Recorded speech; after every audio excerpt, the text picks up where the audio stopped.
Okay, well my name is Jacob Cohn. I'm our operator here at Termite and Pest Control. And so my background and basic experience is we operate in Mississippi, Louisiana, and Texas. And obviously for this presentation, I'm going into, Louisiana, very specific stuff. So some of y'all have even sat through this presentation before. And this typically has been a 2-hour presentation. And so you're gonna see me kind of skip a few slides, go a little bit quicker on just a few items.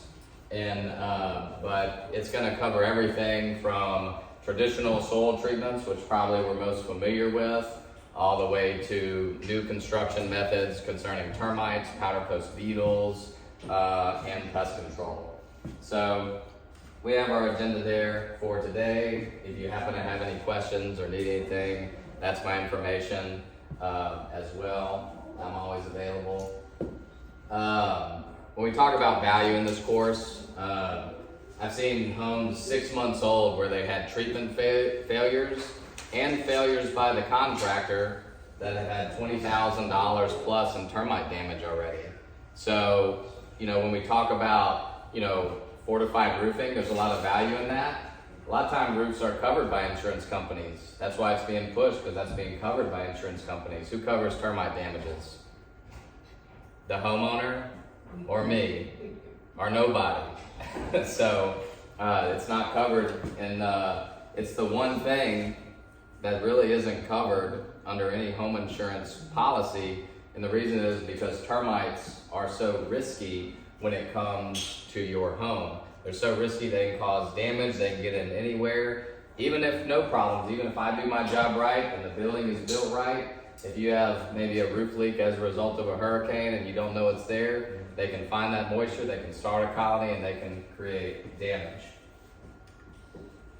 So what makes us very, very unique is that we're one of the smallest subcontractors that are used, but we have the longest lasting relationship with our builders more than any sub. We give a better warranty more than any sub, and when it comes 2, 3, 4, 5 years down the line, we're still doing their termite, we still doing pest control, mosquito, and we stay in the picture a very, very long time. And that's what is very valuable for our builder relations. So I think that's something very unique to our company and our industry, in the termite control industry. IPM, that's the methodology that's used whenever we treat a house, integrated pest management. So if you do custom homes, everyone always thinks, oh, well, I'm doing a custom house, but I'm going to do a pre-treat and just treat my soil, and you don't know what kind of product you're getting, you don't know what kind of warranty you're getting, and you just call it in. And sometimes you don't call it, the concrete company calls it in. So kind of what I'll say as a theme, a little bit of this presentation is, if you're building a custom house that's someone's forever home, you're probably not going to put, basic tile countertops in that home with a basic finish. You may go granite or quartz or something that looks better.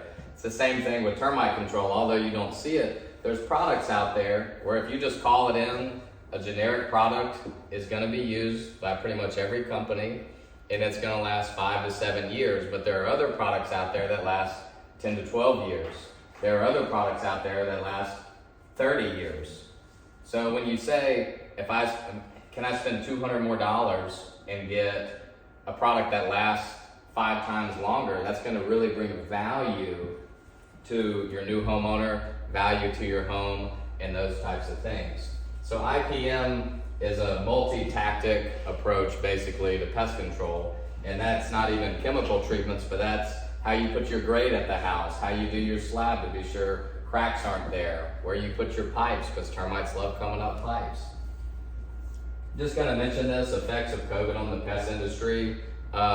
Every chemical has gone up in our industry. I got a phone call today saying that there's going to be another 20% price hike on a product called imidacloprid, which is Dominion 2L or Premise, anyone familiar?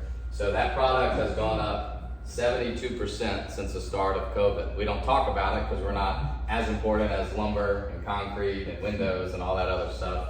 But very, very much so.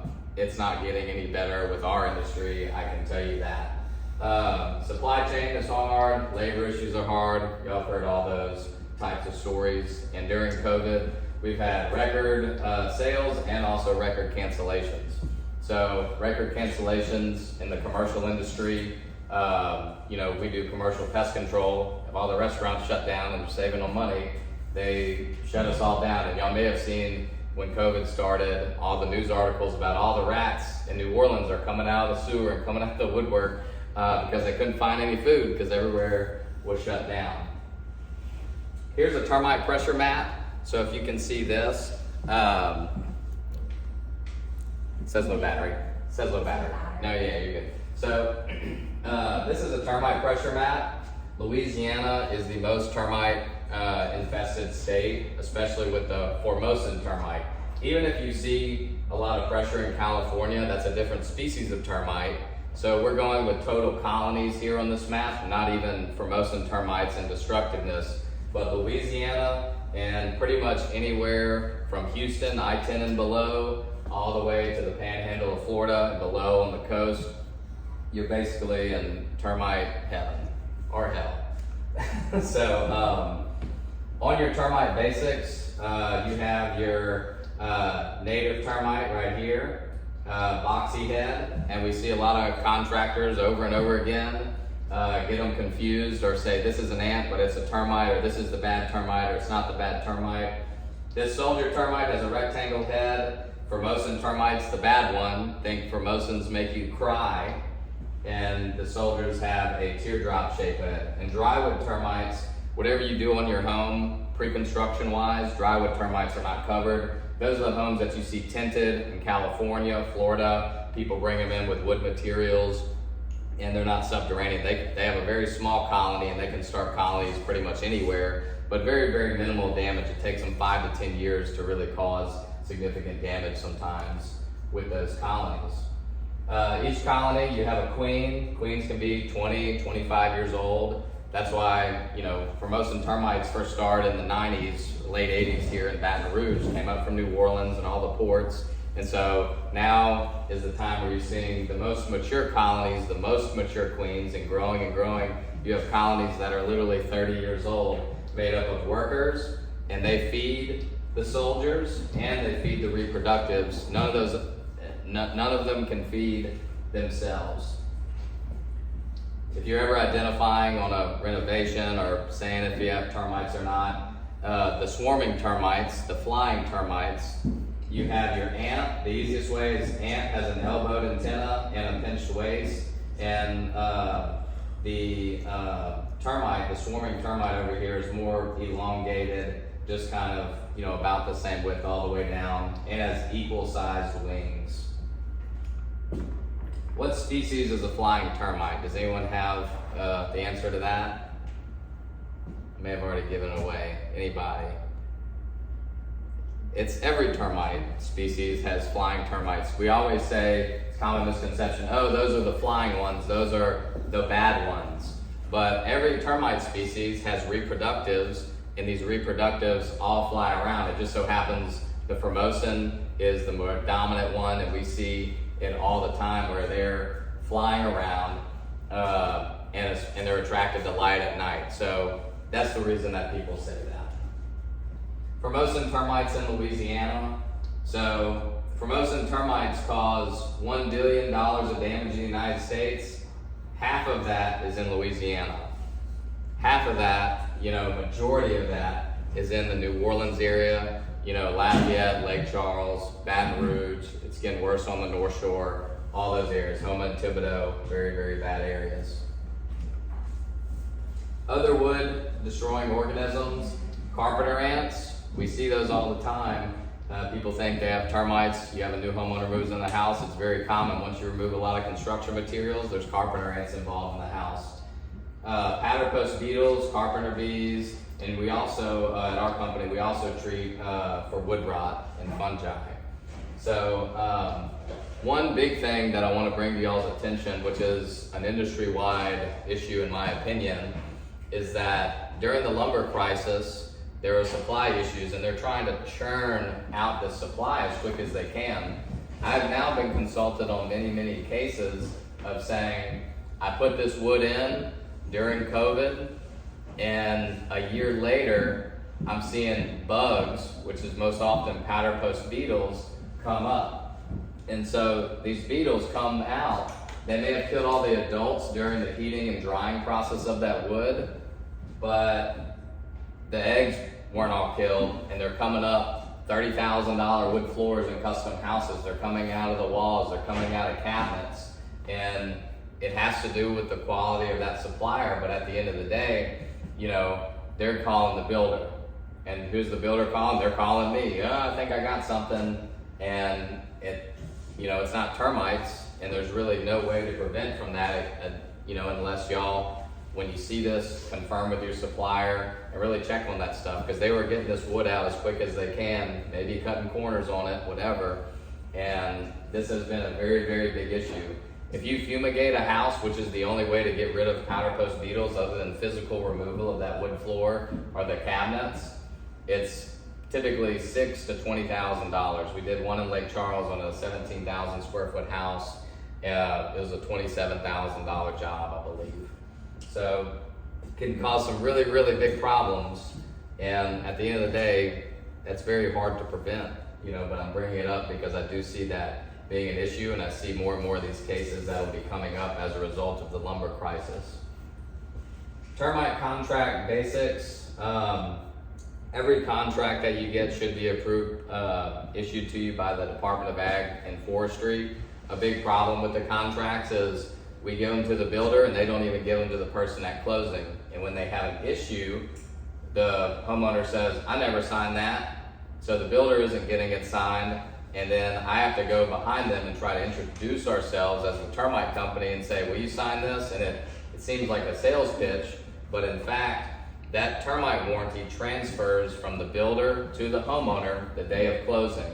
So one thing that I see is that builders aren't giving them a copy of that contract. They're definitely not signing it, and they're definitely not coming back to us.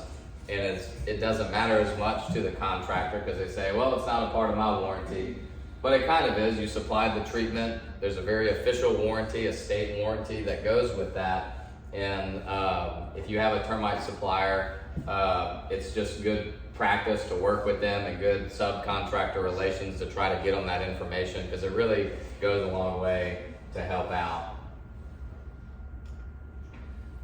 Pre-construction homes, exclusions and termite contracts. So there's a lot of exclusions in termite contracts. Same way as insurance, and termites are more risky than many other, you know, types of coverage with exclusions, flood, fire, whatever. So the reason that there's more exclusions is termites are just that risky. I've already said if we do our jobs perfectly in conjunction with each other, there's still a chance that structure may get termites. So moisture problems and aerial infestations, that's typically excluded from everyone in the state. So areas where moisture problems exist, areas where the break in the treatment barrier occur. We've had this happen multiple times. We go out there, we do a pre-treat, we cover the pipes really well. What happens? The plumber, you know, needs to go out there, he messes with the dirt around that pipe, and then somehow 5 years later, a few years later, they have termites. Say, how do they have termites? We spray the heck out of our pipes. It's the one area that is the most, I'll say the most conducive area for termites. You say, how did that happen? And you go back and you realize that, oh, they retrofitted some pipe in here, they had some issue, you sprayed it, and then they didn't tell you. Or, even more commonly, we sprayed it, we didn't cover up the job, it rained, it flooded all the footings, got a ton of rain out here for 2 days, and by the way, we pumped all your termiticide mixed with the water, we pumped it in the ditch out back, hope that's okay. Which that's a huge violation on my part and your part. If you ever pump out a footing after a termite spray, it's minimum $5,000 fine, no questions asked, with maybe a hit to my license and possibly you get in trouble as well. So that's probably one of the biggest issues that I see. We spray that, it rains, and you just pump out a footing where you know termiticide is in there, and it could be a very big OSHA, EPA type of issue.